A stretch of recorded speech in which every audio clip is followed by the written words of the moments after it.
I've talked about Python. Now it's time to get my materials and start using Python.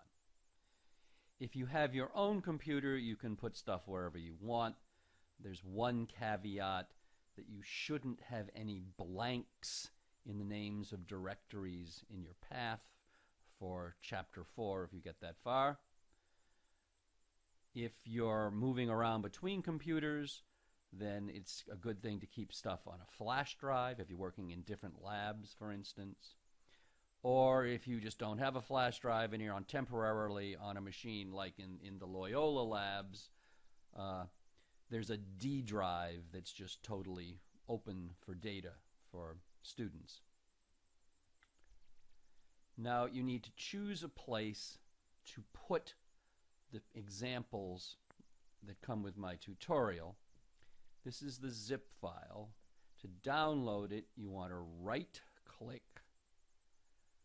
in Windows anyhow, save the link, and I want to create a new folder here to put it in. Let me call it Python.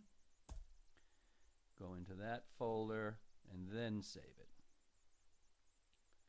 Now I'm going to go to an operating system window and find the directory where I put this, and then I want to extract everything. I right-clicked to get the extract all, and now I will extract. In addition to the examples, you can also download the tutorial itself if you don't want to be on the internet when you're looking at the HTML version. It's also possible to download the PDF version, which you can print or maybe format it in a way that you like for your screen. I do update this. You can also look online at the changelog to see if there's any more recent version than something you've downloaded.